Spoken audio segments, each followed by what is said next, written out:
Alright, so for this section next to the house, probably the zone 1 for permaculture, we have sheet mulched one of the areas here where we have various annual crops and herbs. And so if you want to come in closely, you can see we've got some lemon balm here, some English ivy, which can be used as a medicinal plant, and then some sweet mint here. And all we did, dig down through the hay. You can see that it's already decomposing, creating a nice soil layer underneath that'll be constantly feeding these plants. And the mint, you can already see, is sending runners out, creating new mint plants as it goes, spreading to the entire area. We've got a pepper here who's been dealing with a fair bit of pests, some rose bushes, cucumber plants, an amaranth plant. And if we step back a little bit, just some of the species, we've got rhubarb, peppermint, chocolate mint, ghost pepper, more sweet mint, oregano, thyme. And so that's the area that we're working with the sheet mulch. If we move over to this area, another area next to the house, right by one of the entranceways, we want to try to repeat something that was done in Florida where we changed pure sand into viable, healthy, dark black soil.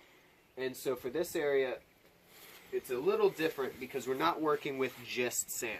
We already have established grass and healthy plants in the area.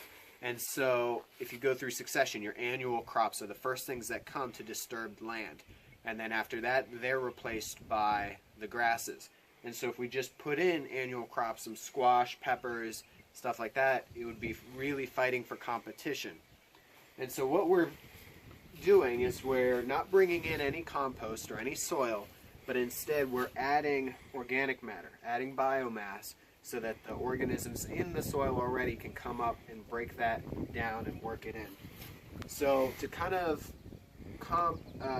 combine the sheet mulching technique and this additive technique, we're doing a green mulching, so that we will create a thick layer of green mulch on top of the existing plant material with this path. I don't know if you can see it on the camera, but a path that runs through here for easier access.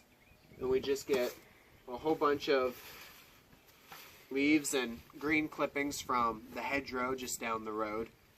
And we come, take these and be very liberal in distributing them so that will work on shading out the grasses and the other plants beneath, generating soil, and then as that's compressed down, any weeds or any plants that we don't want in this area that shoot up through will be a lot easier to pull, a lot easier to manage.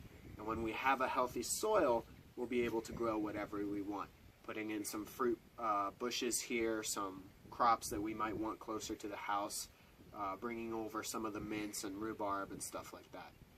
And so that's this section. This is as it's starting. These taller plants here are chicory, and so they'll come out with a nice purple-blue flower. And so that's this, and we'll do an update video as this kind of transitions into what it'll become. These are just a bunch of flower petals from a peony bush that recently lost its flowers to the rain. And so we'll see how things go. This is Permaculture Northeast and Frenchy Powell.